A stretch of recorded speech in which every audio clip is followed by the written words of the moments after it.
But Maurice Green and some other Nigerian athletes arrived yesterday in Warri, definitely for the Warri Grand Prix taking place this Friday.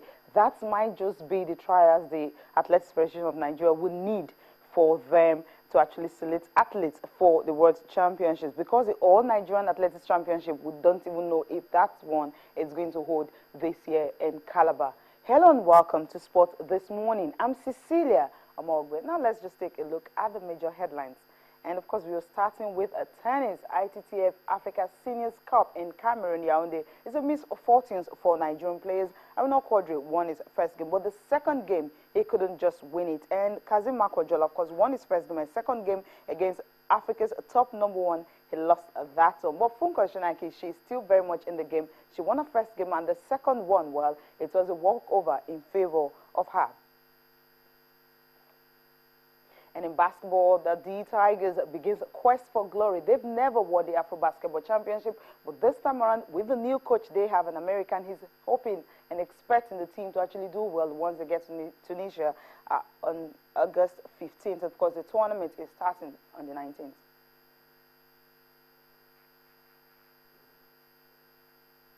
And still on the program this morning is the Battle of the Giants. Tyson Fury is the man that is actually aiming to stop Vladimir Klitschko.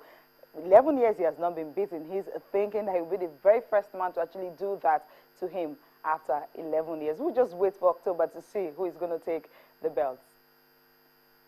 But before Taya Salam joins me now for these and more, let's just listen to some of the girls who were in action yesterday, talking about the Female National League Basketball. The final 8 is around the corner, and of course the semi-finals will start today. But some teams are out. Sunshine Queens are out, Benue Princess, of course, are out, and Customs also are out. They will not be contesting for medals. But some of the players are actually expecting to get something better for next season. Girls actually tried, because this is our first time of coming out in the final 8. They actually tried, but need just little slack behind. But by next year, we promise to come out better. We need more guards and we need more young players to run the floor, because I think basketball is a game of running right now. It's not about big or that. We need smaller players to run the court. Well, I won't say I feel bad or I regret why coming to Custom this season, because this season Custom was supposed to have one of the best teams so far. At least our expectation was supposed to be like, we're supposed to be at the medal table so far.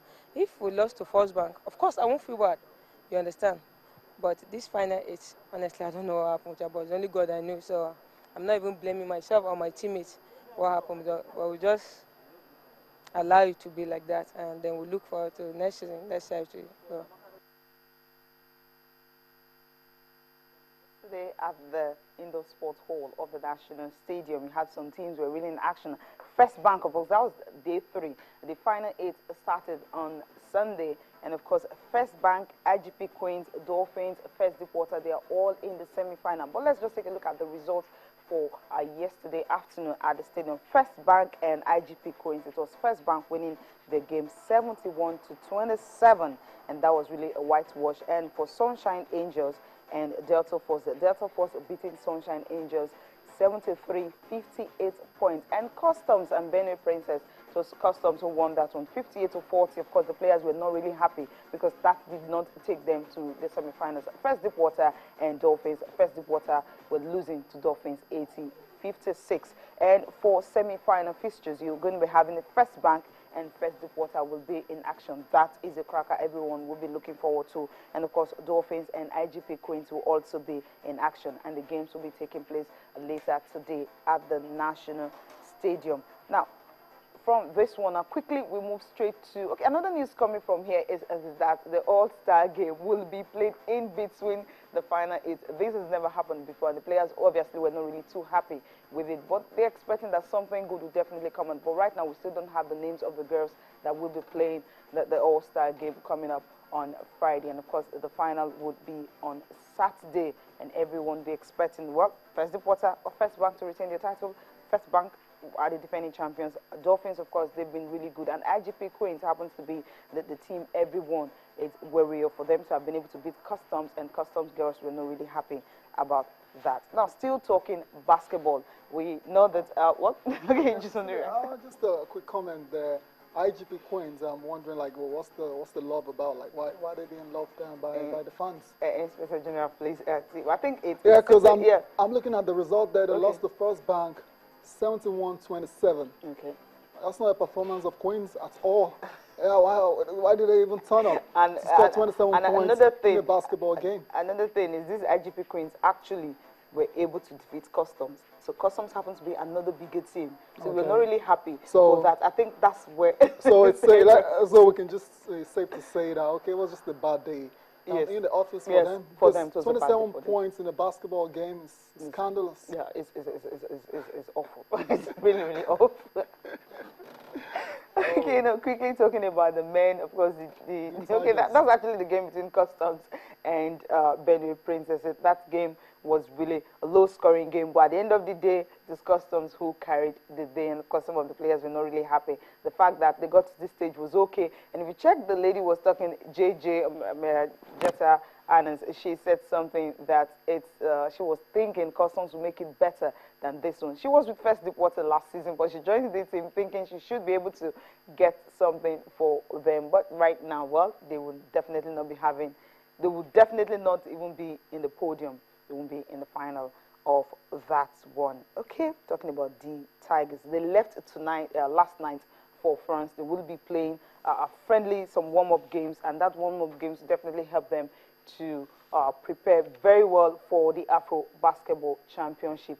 And another thing is, if you check the way they've been playing so far, I mean, they've not really won the Afro Basketball Championship, and they're thinking that with a new coach in charge right now, they should be able to get something out of that team. And you have some players that have been invited to come. About 26 players have been invited, and as at last night, while they were leaving for France, we just have 9 players leaving with the coach to France, and the other players will be joining them over there, and they will be playing some warm-up games, and that warm-up games will definitely help them to prepare so well for it. And it is actually an invitational tournament that's starting from today to 27th of this month. They will also continue preparations in Paris and leave for Tunisia on August 15th for the tournament, which starts August 19th. Now, we have some of the players that have been invited to camp, starting from some NBA stars, Al Farouk Aminu, he's there himself, and his brother. Both of them are in that team. Yes, of course, he's there.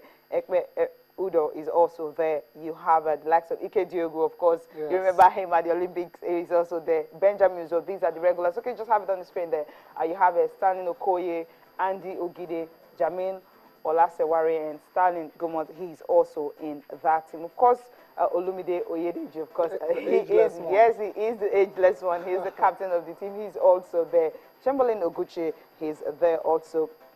He's making a return. And you're also having a Derek Obasoam. He was also part of the team at the London 2012 games. He is also there. So Mumbai stars, you have Abubakar Usman and Yahaya Abdul. Both of them are there. Others are Deji Akindele, Michael Ume, Eric Uluwaseun, and Okbekbe Chris.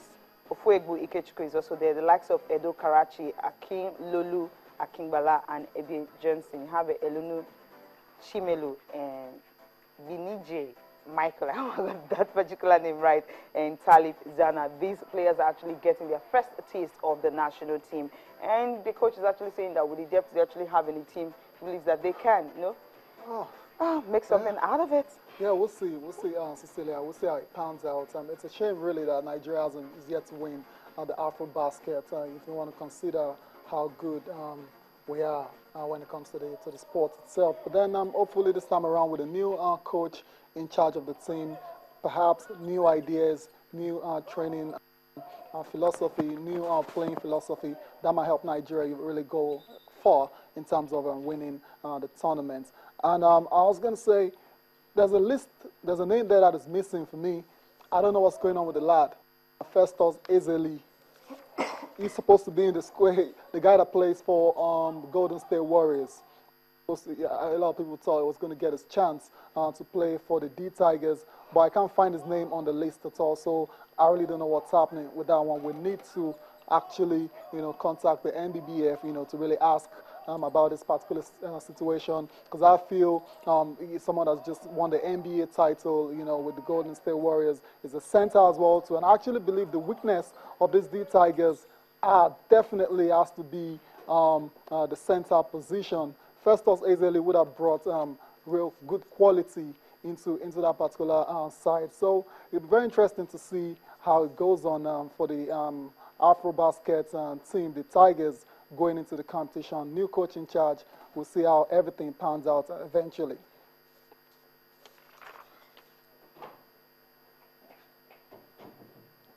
Okay, so we're going next now to table tennis here. Table tennis. Yesterday, the Africa Senior Cup started in Cameroon, and Nigeria is really doing well. It depends on how you see it. Nigeria started yesterday with Aruna Quadri and Funke Oshonaike. Those guys actually started the games. They were not doing too well. They won the first games, actually. And Atinuke Olaide, yeah, that's the name. She lost her game against, she won a game actually against Harriet. And Funke Oshonaike as well to won a game. But the main problem we have is, the main problem we're having is the Aruna Quadri. Aruna Quadri